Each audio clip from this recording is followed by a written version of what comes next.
up, y'all? Welcome to the Dope Life Podcast, the dopest podcast ever. And I'm, of course, your host, Coach AJ, Dope Life Coach, the dopest life coach ever. And if you haven't already, go ahead and hit that subscribe button so that you never miss another episode. And if you could be oh so lovely and dope and leave us a rating and a review, we will greatly, greatly appreciate it. So our podcast can get out to dope individuals just like yourself. So today, y'all, we're talking about financial literacy. Let's talk about it. Like money is, we all need it, whether it's just to survive or to enjoy or to just live, period. I'd like to introduce you to a mentor of mine, and I would say like a person I've learned so much within the last year, Latonya Housen. Latanya, how are you doing? I'm good, Coach AJ. Thank you for inviting me to your Dope Life podcast. I've been Hey. looking at your series, and we've been talking about it in our one-on-ones, and I'm happy to be here just to have this conversation with you. Thank you for having me. Thank you, thank you. So let's just get right into it because we were kind of briefly talking outside before we started recording. What got you into wanting to have a career in finance? Sure. So I think the whole journey started as a child back home in Jamaica, where in my family we had like a lot of educators. So majority of my uncles, aunts, even my parents were in the education system, principals, teachers, you name it. Definitely doing their job in the education sector. But I had one aunt who was a banker. And I think of all of the areas outside of education, that was the only other, area of expertise that I saw that I was intrigued by. She used to come home, shared stories about what happened at the bank, kind of thing. So I think it happened, but it didn't happen as a determinant. Like I didn't get up and say, oh, I want to work in a bank, but Right. circumstances created an opening for me when I finished my first degree. And that is my first job. I've been working in banking from that time since. Wow. Okay. Okay. So since you've been working in banking for quite some time, what are some of the obstacles that you've noticed that people of color face when it comes towards financial literacy? So just talk about it, even from the granular aspect of being from a third world country and thinking Mhm. about it that way. I'd say that there are way more strategies in place in a third world country where I'm from, which is Jamaica, where we used to have like banks coming into our schools and providing us with a bank account and a ledger, like a manual account book that you put your coins and they would do the math and you can walk up and down and say, oh, I have this much money in the bank, and literally follow it through by visiting the bank and seeing that the real book, which is better than the ledger we had at home, was Right. updated digitally, with a print, the dot matrix printers. And you definitely had something to show. I think also in terms of third world, you find that a lot of children get involved in banking a little early, depending on the area of professionalism that their parents are involved in. Like from my mom, I know from time to time she used to send me to the bank to do transactions on her behalf. Considering how KYC is, which is know your customer, that kind of thing I don't think would fly now, but it was Yeah. something that really happened way back then. And it wasn't such a far off thing to think about money. Additionally, from the cultural perspective that I grew up in, usually you were told to live within your means, which means that if you had a goal or vision, you'd have to save toward it. So Yeah. in terms of not having a credit appetite is something, that we never developed because you weren't supposed to use credit to get the things that you want. You weren't supposed to be borrowing money. They always say you must sleep good at night. You shouldn't owe anybody anything. Yeah. So on the flip side of that, coming to Canada, understanding that credit is king here and your credit score is the real currency in getting things done here. It was something where I had to relearn, unlearn, and then figure out how to, enter the system where your credit gives you access.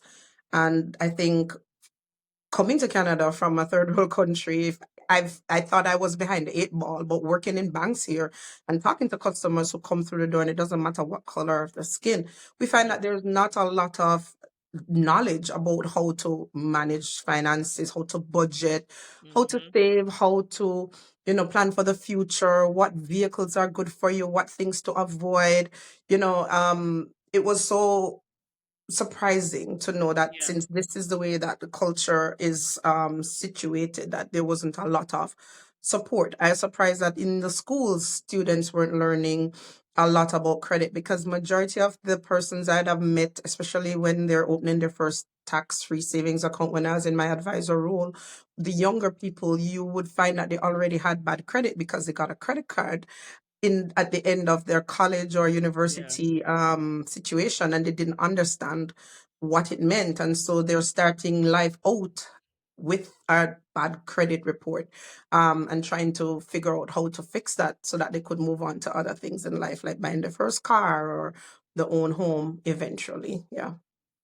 You touched base on something there when you said like in you were taught in school like from young how to like basically handle your own personal finance. To be fair, my mother, which you know is from Jamaica as well, taught me Mhm. about personal finance the most. And my godmother used to always say like she's the lady who would teach you how to rub two two dimes together and turn into a dollar somehow, Exactly. because she just figured out when she came here, she figured out a way to just make it work. And I kinda adapted that a lot because it helped me figure out my own personal finance. When you even spoke about, like, how people I remember 18 getting my first credit card and not fully understanding it because unfortunately my mother wasn't really a big fan of it. My mother and father weren't. So once I kind of had to do my own research and figure it out and Mhm. like, oh, so you use it and you have to pay it back by a Right. specific date. If not, Right. there's an interest that gets tacked on. But how it could affect you moving forward. I just made it my mission to figure out how I can make it work from that very young age. But I do believe we need to bring back personal finance. I took it in Mm. college and I was quite flabbergasted how I was not taught this soon sooner, a lot sooner. Right. The value that I got out of that class, I remember just sitting back like, we need this in high school, we need this in elementary, because how to write a check, okay, I understand that that's becoming obsolete, but you still kind of need to know it in certain areas. Mhm. How to create a budget, something as simple as that. Now we have it so much easier where you have automatic payments. Like just having the knowledge of it, I think that's an obstacle for a lot of us because we don't know that it's out there, that there's these options. But I you mentioned credit and that's a tough one because a lot of us are afraid of credit, but when you realize how important your credit is in this country, I'd say North America as a whole, it changes your thought process on it. What do you think about how okay, I'll say this. How can we change our thought process for people of color when it comes towards credit? Because I still know some people that are a bit afraid of it, and then there's some people who use it frivolously. So, how can we change our thought process to make that money work for us? So I think it's just going back to what the basic ideas or definitions of like credit and debt and that kind of thing are, just to understand that credit is a tool. It is not something that you have that you're just going to, it's not something to keep. It's a tool that gets you to another level or another phase. And it's something that if you handle it well, you can continue to reuse. And I think that's where a lot of reticence is around the fear of debt. Again, going back to what's cultural normative, we come from more conservative cultural background, especially Black community, no matter where you're from, if it's Right. Africa, if it's Indo-Caribbean, well, not Indo, Afro-Caribbean, North American or American Blacks, any way that you take it, we have a more conservative approach around credit and lending. We don't trust the banks simply because the banks have not had the best relationship with our community in terms Right. of trusting us, even when we prove or we've acclimated to the levels of education and professionalism. We still get the runaround, or we're not treated with the level, I wouldn't even just say respect, but just the elevated service that we deserve, simply because of the color of our skin. So that Yes. is another barrier as well. But when we circle back to what really our relationship should be with money, it really begins in the home. So you are pointing on your mom and your grandma. For me, it's my parents really just being prudent people, and then you being involved in that conversation. A lot of it has to do with just how your family um treats money. If Right. you're from a household where you have persons who destroy credit, chances are chances are, Yeah. probability is that you might find yourself in the same position unless there was an incident or something that caused you to become alert to the fact that you don't want to make the same mistake. Yeah. But instead of it being trauma and a trauma bond around credit, then I think that the other part must be that we need to amass ourselves with information. Unlike back in the day, information about credit do's and don'ts is in the palm of our hands on our cell Yeah. phone. And Yep. we need to also be inquisitive enough to take the learning as a personal goal. Uh, there is there are a lot of people out there. Your podcast is one. I've been on a couple of other podcasts that speak to financial literacy. There's a lot of information going around. It doesn't even have to come from the Black community. There's so much. If you Google it, if you type in on generative AI now, if you type in the right prompt, it can give you a plan, a financial plan. Yeah. So there are a lot of tools and techniques that we can apply to get over the hurdle of one, what financial literacy is, demystifying what finances are and how it is that you can be the master of your own personal finances. And then the other part is know that you have the information, how you're going to put it into Yeah. practice. And the last bit of it is consistency. Yeah. How are you going to remain committed to doing one, paying off the credit or credit cards, the lines of credit, or two, saving consistently over time? And there are automatic savings plans, as you've said, where money is scrolled away from your salary, even as quick as the salary or as it hits your bank account, that Yeah. can automatically be invested. So there are many ways for us to unlearn and relearn and use the tools that are available to us through different financial institutions to get to our end goal. Yeah. Most definitely agree. I like how the fact you mentioned as soon as your salary hits your account. That's something I do. And I know what Hmm. days I get paid, and as soon as it hits, everything comes out. I know what I need to survive, to do Yeah. grocery shopping, whatever. But at the same time, I've also learned how to use credit to gain back because there's I love one thing I noticed in Canada, which doesn't really resonate across most of the world, is we have also like point systems with certain cards where you Mm-hmm. can get by cash back, and that's Yeah. something you can use for yourself at the end of the year to buy Christmas gifts or something. Or Hmm. so there's so many ways around it where you can use these tools to benefit you at the same time. It's just Right. about being smart about it. And the more that you become educated on it, and it does take trial and it does take error, and it does take, okay, maybe I'll give this a shot. The more that you try, the more you realize, oh, I can make money work for me. And I Right. think that's the season that I'm in right now, is Hmm. making the money work for me and not just making money just to make money. Like, how can I Exactly. take this $100, and I know some people are gonna say $100, but even if you're just putting a little bit away every week, Yep. it It does adds up. it adds up. And I say that because my mother used to always tell me, again, the financial wizard in our family in a way. She always said, like, if you put away just $20, if you take, make sure they take out extra $20 out of your taxes. Like, those little steps she taught me, even though I'm like, it's $20 not gonna make a difference. But at the end of it, I'm like, oh, it accumulated. Oh, I Right. got a little bit of interest. Right. Or you look at other accounts sometimes. Sometimes your account has bonuses at the end of the year. TFSAs do that all the time, where you could take all of a sudden, like, okay, they're giving you an extra 5%. Well, move your money into it so you can get a little bit extra 5%. Like, there's just Hmm. little steps that we can take to accumulate. And I know people are like, well, that's just an extra 30, but it's $30 you didn't have before. Exactly. It's $30 that you just allowed to sit there. And I don't know about y'all, but $30 is a little bit of gas, a little bit of groceries.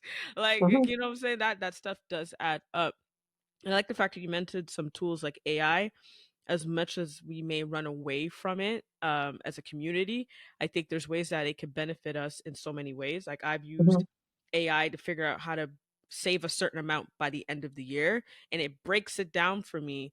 And then if I'm not, if I look at the result, I'm like, ooh, that seems too hard. I'll say, hey, this is a little bit too difficult. Can we make it more lenient, more easier? Then they'll break it down even more. Like, use the tools that are there, guys. Yeah. Use the tools Yep. that are there, and they're free.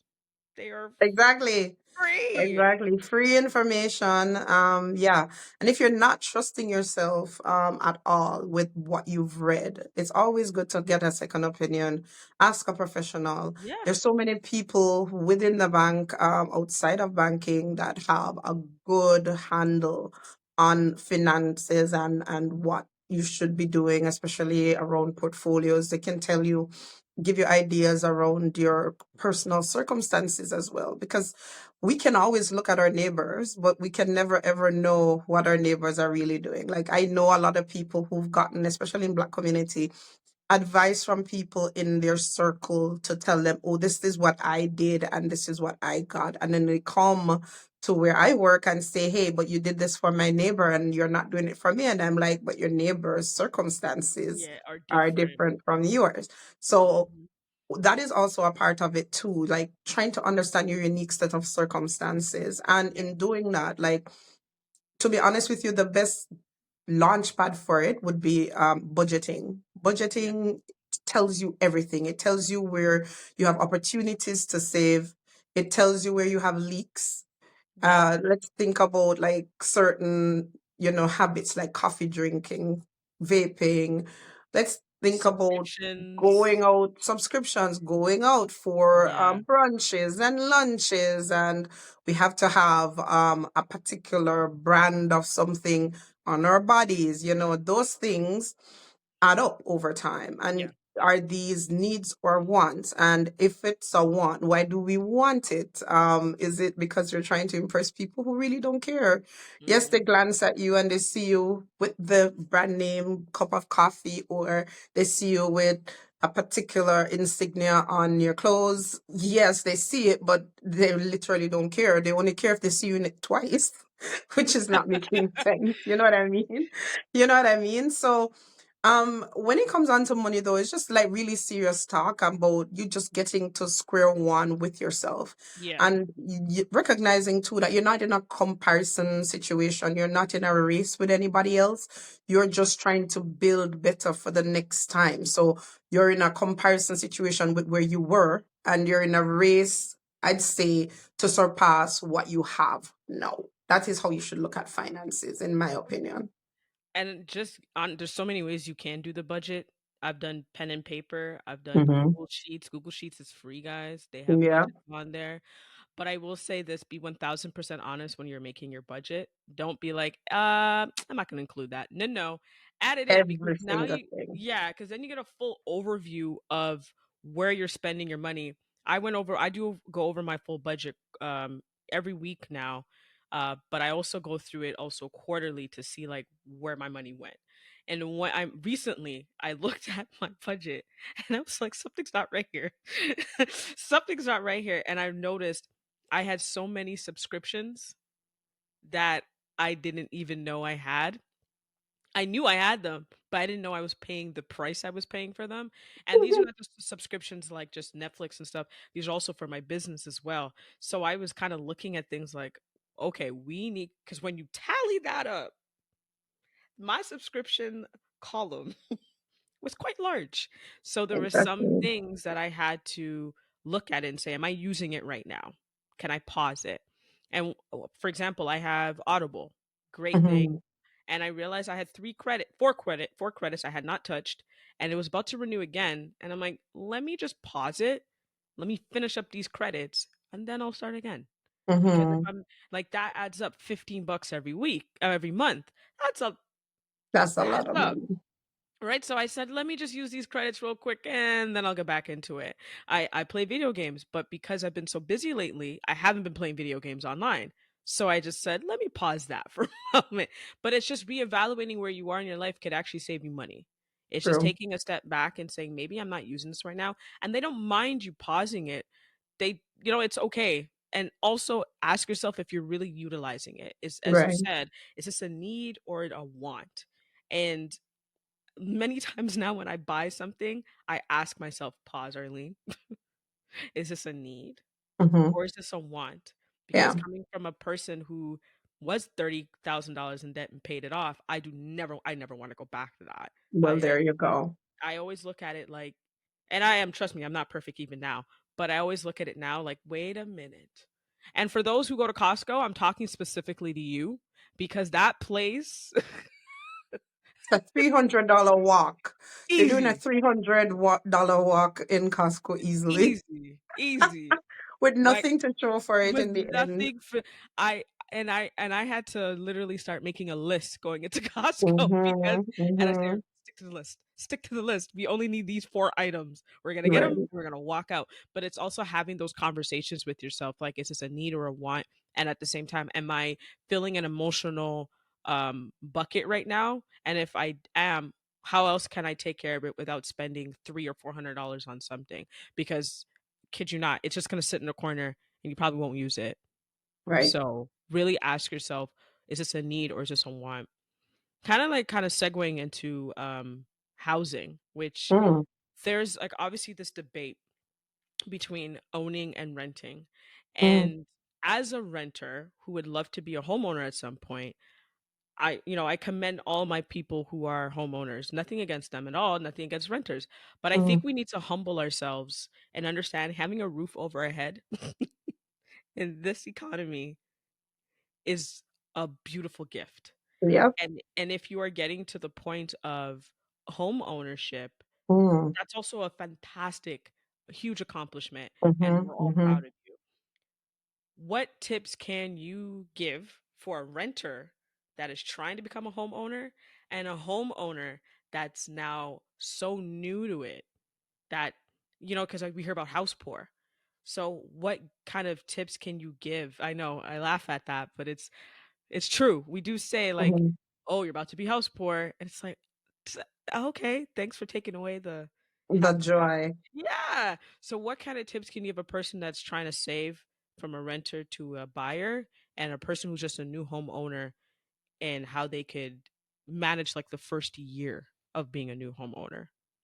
Okay, so I'll start with a person who's a renter looking at buying, because that would have been my path as well. Mhm. The idea is that you have to have the goal in mind that you're trying to come up with this deposit. And how are we gonna do that? You literally have to put in place strategies to put money aside. And it Right. might not look like a lot, but if you have the right tools, meaning you have the right vehicles that you're utilizing to grow the money, whether it be conservative kind of investments like GICs, or you're doing it through your RRSP, which is your registered retirement savings plan, because True. you can withdraw from that to do first time home buyers. There's Right. so many different vehicles that you can use. Tax-free savings account. They now have the FHSA, which is the first home Oh, savings account I've as heard well. about that. Yep. So there are a couple of vehicles that you can start deliberately saving in. I think the first home savings account goes up to $40,000 that you can withdraw at any time without any penalties for the purpose of buying a house. For the Right. RRSPs, you will save that as you are employed. So if you have a job that has a matching situation with your RRSPs at work, or you can contribute to probably employment share ownership plan, do it within your RRSPs, because you can actually borrow from it. When I say Mhm. borrow, it is really a withdrawal, but you'll have to repay it over time. Right. So the idea is to ensure that you put the money in the RRSPs or the tax-free savings accounts or the first home savings account, just to give yourself that tax advantage when you're either investing or withdrawing the funds, so that these are tax-free down payment sources. The other thing is, when you're looking at it, just get into the calculations. Majority of these banks have on their websites mortgage calculators. Get into the habit of hopping on there, and it will give you an idea of where you are in terms of your affordability. So it will take your income into consideration, how much savings you have, then it will look at your expenses, and it Mhm. will give you on a scale. It will show you on like in a linear form what price points, between what margins you should be looking at for home ownership price point. And by price point, we mean that this is a total amount that you're actually going to be looking at. So if a house is listed for 900,000, but you are told that your price point is 600,000. I wouldn't suggest that you pursue that. But as you get closer and closer to your savings goals, where you want to be within the threshold for either a conventional mortgage or a high ratio mortgage, and these are Mhm. things that you can actually Google and find out more about, you can actually recognize how much it is that you need to have squirreled away to get into those positions. And once you're there, then it's best to reach out to a mortgage agent or a realtor to help you know with deciphering the best homes for the value that you're actually going to be investing, because you're investing in a home. It is not only just a place to live, but you want to make sure it's in the best location, the best environment, and it's close to things. And even if it's not, like, you have to go further out because the prices might be more favorable, you still have to think about the environment, the price points, that kind of thing. So that's where the professionals come in. So you need a mortgage broker, you need maybe a mortgage agent from a bank, or a broker, independent broker. You might need, well, it's not that you might need, you will need that. And you'll also need a realtor to help you with choosing properties. And then whatever you need to do in terms of inspections, like, bring someone with you sometimes when you're going to view these properties before even thinking about buying them, to show you whether or not the property is like legitimate in terms of the Right. sturdiness, whether there's any damage, even to help you figure out whether, even if you buy it, if it's within your price point, if you'll have enough money to do the upgrades and the repairs that might be immediate when you buy these properties. So there's a lot to it. And I'd say the best time to start saving for properties now. There are new government regulations coming in, I think at in the middle of December, where the government of Canada has put in a lower threshold. So a high ratio mortgage can actually be applied to homes that are over $1 million now. It used to be homes over $500,000.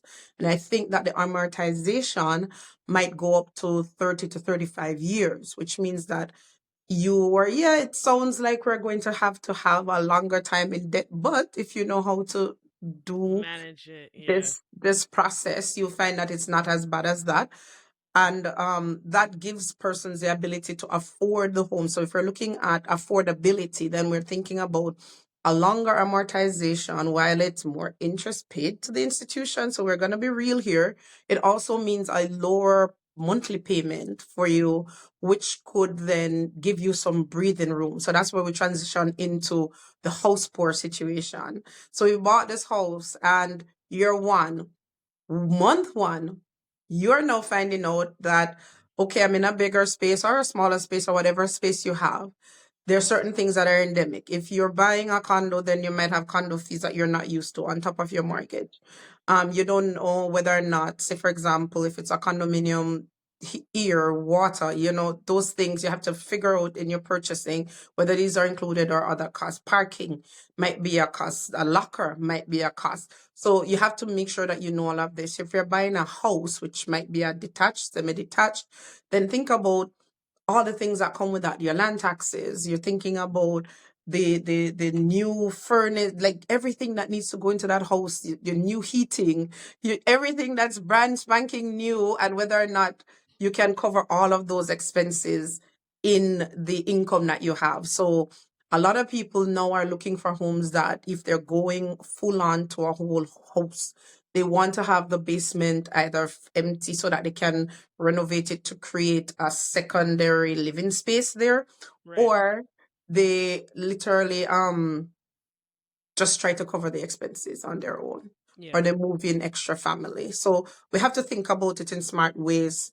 But being house poor is, as you said, sounds a bit negative, but I think the idea is, at some point, everything takes sacrifice. So you're going to have to go through a little bit of self-denial before you can actually get to the stage and place that you want to be. And owning a home is a big deal. It's one of the biggest things to do in North America Yeah. through credit. So I suggest that you when you're entering this arrangement, you do it with as much knowledge, Yeah. know-how, and support as you can. perfect. The way you Mhm. segued into that was smooth. You went from one But to the next.